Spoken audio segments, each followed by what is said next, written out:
Guys, hi, you guys. I'm Overland, and it is November 12th, 2019. Today's thought is a conversation that I had with my two sisters. My two sisters this past weekend, Tyra Ray and Tavia Scott. And we were talking about relationships, just like you would do with your own homies or your sisters or your crew. And they're both in relationships right now. Um, and they're happy, which I'm happy for them. And so they were giving me advice and asking me, they asked me, so what is it? What is it? Or who's your latest crush? What is it? Why aren't you dating? And then I had a conversation with my sister Caroline today, and she pretty much asked the same about the same questions. And what I told Carol today is that I didn't wait this long in my life for somebody that's quality to just give it to somebody that doesn't even know what they want in their life. And so I want to talk about loneliness. I want to talk about how to overcome it and also how to maintain your sanity when you're waiting for whoever Heavenly Father is preparing for you. Um, Loneliness is very, man, I can't even start. Like, I don't know where to start. But loneliness is very, like, almost deathly if you let it be.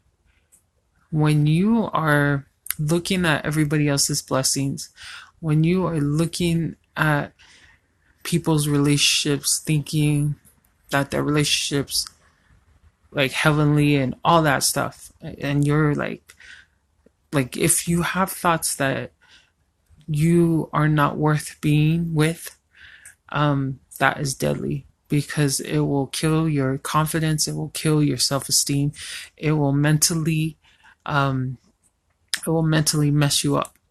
And so my suggestion, if you are in a space where all your homies have somebody, or they're married, or they're in an engagement or whatever it is, my biggest plea and suggestion is stop looking at everybody's relationship.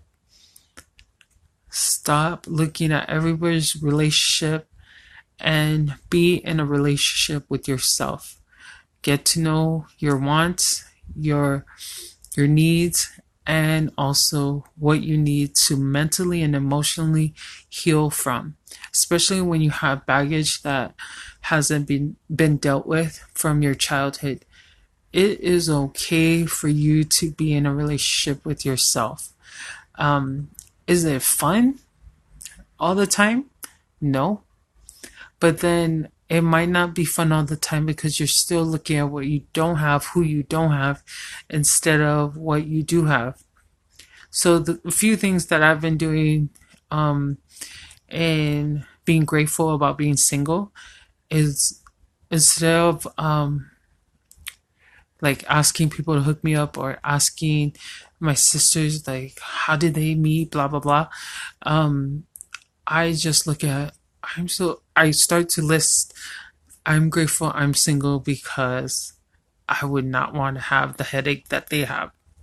I'm grateful I'm single because I don't want to financially struggle with the person. I want to be financially not, there's no such thing unless you're obsessed with money about being financially free.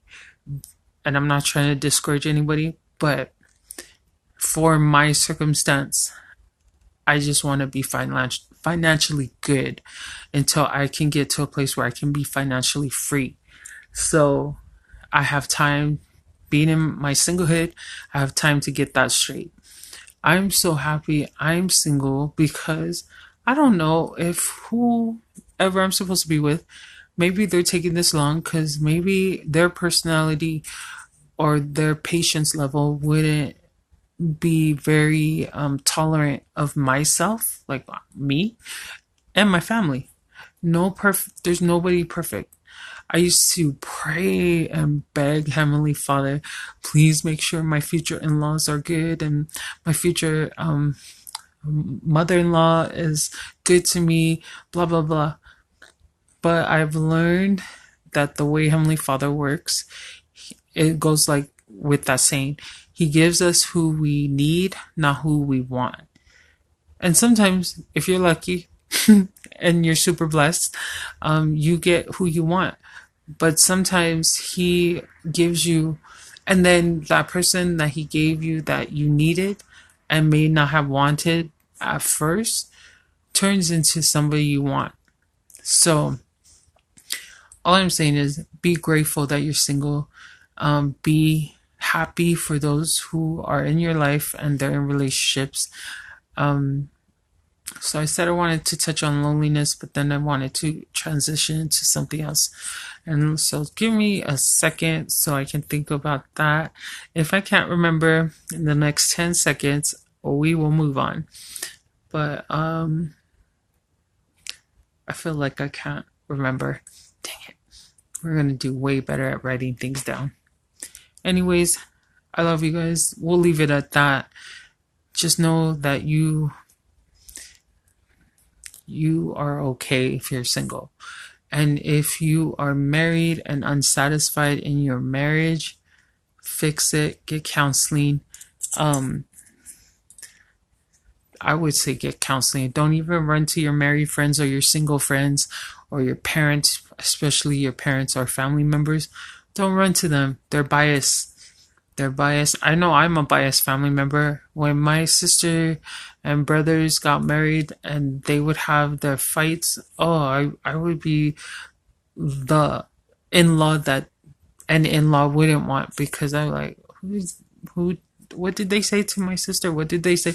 But again, that goes along with the prayer that I used to pray, that I hope that I get the perfect in-laws. I understood like my siblings are perfect, so my in-laws can't be perfect, and everything has to be settled with communication. And so that's worked out. But the spiel about it, people, is stop being ungrateful about the circumstance that you're in. Don't settle, but don't rush the Lord when He is trying so hard to give you the best of the best. I love you guys. We will talk tomorrow. I hope that helped you, and happy Tuesday.